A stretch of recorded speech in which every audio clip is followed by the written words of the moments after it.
Hello students, in today's lecture we are going to study about Young's experiment, Young's double slit experiment.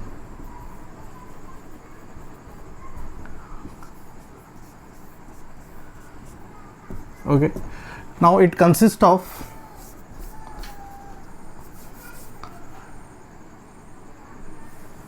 two cardboards which are placed in front of each other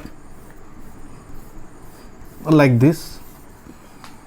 A source of light, that is S, is placed at the focus of a convex lens.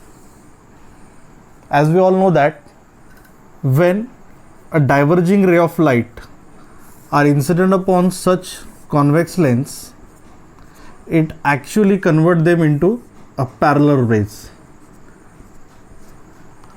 We also know that the parallel rays actually bounds a plane wavefront. Therefore, these parallel rays bound a plane wavefront which is constantly moving towards the first cardboard. Okay. Now, this cardboard actually has two narrow slits. A single narrow slit S. Okay. Now, the length of slit is considered to be perpendicular to the plane of board like this. Okay. Now, as we all know that such plane wavefront when incident upon such narrow slit, okay, it is found that this narrow slit behave as the secondary source of light and it emits secondary wavelets in its surrounding medium. As the slits is considered to be as the slits exactly behave as the linear source of light, it actually emits cylindrical wavefront around it, okay, which is constantly moving in its surrounding medium, okay, like this. Let the cylindrical wavefronts which are drawn around this narrow slit S are considered to be made up of an alternate crest and trough. Therefore, this is considered to be a cylindrical wavefront, okay, which is emitted by the source slit S, okay, and it is actually made up of the particles of crest and alternate trough.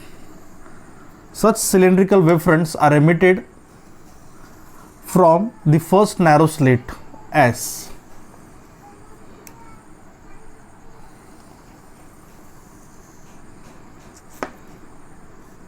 Like this. Now, on the second cardboard, there are two narrow slits at an equidistance from slit S, S1 and S2. Let S1 and S2 be the two narrow slits on second cardboard which are at equidistance from the S. Therefore, the cylindrical wavefront emitted by S will simultaneously incident upon both the slits. Therefore, okay, the same cylindrical wavefront will incident upon two narrow slits S1 and S2 which are exactly done on the second cardboard, okay, whose length is also perpendicular to the plane of board. Now, these two slits S1 and S2 behave again as secondary source of light according to Huygens principle, because as we all know that each and every point on the surface of wavefront act as secondary source of light. Therefore, the cylindrical wavefront emitted by first slit S will now incident upon two narrow slit, okay. Now, all the points on the cylindrical wavefront are in phase. Therefore, some point of the cylindrical wavefront enter inside S1 and some point of the same wavefront will incident upon inside S2, okay. Therefore, S1 and S2 also behave as the secondary source of light and they also emit secondary wavelets or secondary wavefronts in their surrounding region, okay. Now, as we all know that the wavefront emitted by linear source is always cylindrical wavefront. Therefore, the secondary slits, that is S1 and S2, also emit secondary wavelets, secondary wavefront, which is also in the form of secondary wavefront, which is also in the form of cylindrical wavefront. Okay, now as the same wavefront will incident upon S1 and S2, therefore S1 and S2 exactly behave as the coherent source of light, because when this wavefront hit simultaneously on S1 and S2, they emit crest. Now this trough, when incident upon S1 and S2, they emit trough. Therefore alternate crest and trough are emitted by these two slits, and therefore the two slits are found to be in the same phase, which is always constant, and therefore these two are considered to be the coherent sources.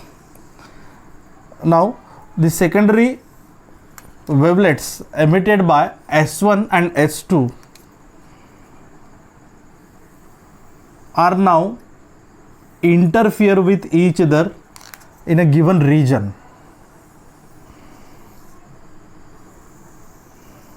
Okay, and it produces its interference pattern on a screen which is placed exactly in front of them like this.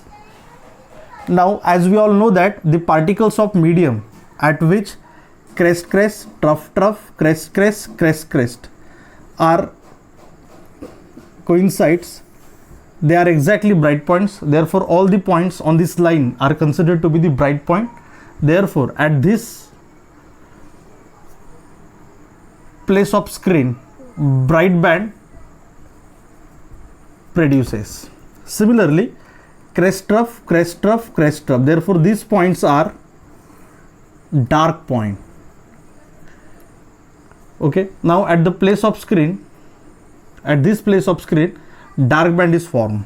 Similarly crest trough, and here also dark band is formed.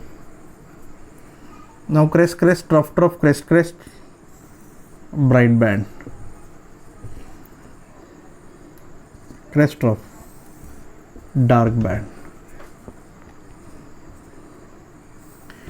bright band.